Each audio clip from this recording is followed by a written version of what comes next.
doesn't have a clue. He's never had a business. He's never had a real job.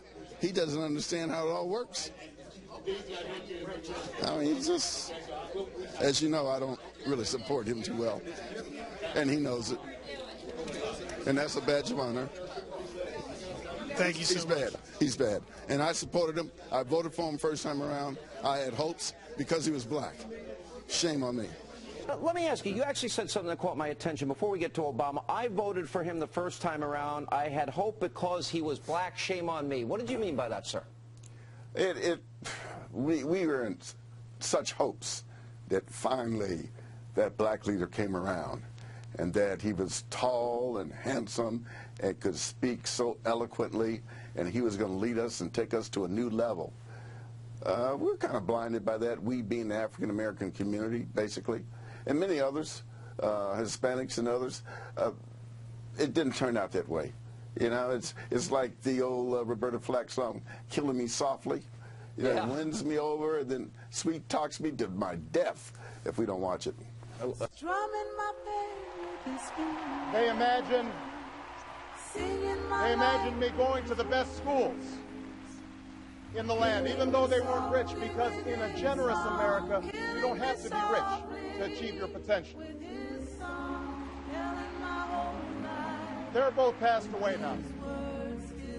And yet I know that on this night, they look down on me with great pride. They stand here, and I stand here today, grateful for the diversity of my heritage, aware that my parents' dreams live on in my two precious daughters. I stand here knowing that my story is part of the larger American story, that I owe a debt to all of those who came before me, and that in no other country on earth is my story even possible.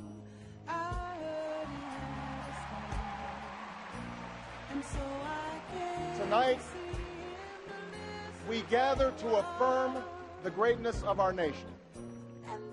Not because of the height of our skyscrapers, or the power of our military, or the size of our economy. Our pride is based on a very simple premise, summed up in a declaration made over 200 years ago. We hold these truths to be self-evident, that all men are created equal, that they are endowed by their Creator with certain inalienable rights, that among these are life, liberty, and the pursuit of happiness.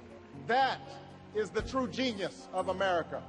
A series of immediate, painful, arbitrary budget cuts to take place, known in Washington as the sequester.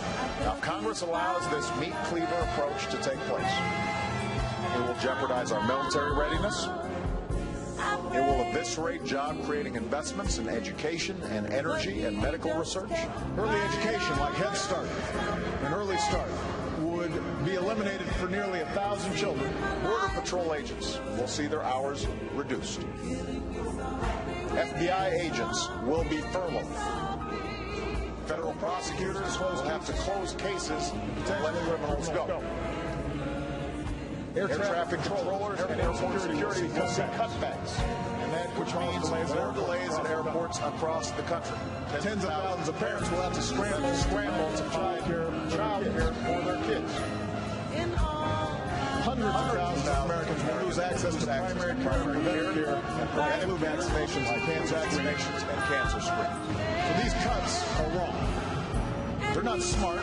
They are not fair. They will hurt our economy. They're a self-inflicted wound that doesn't have to happen. They don't have to happen.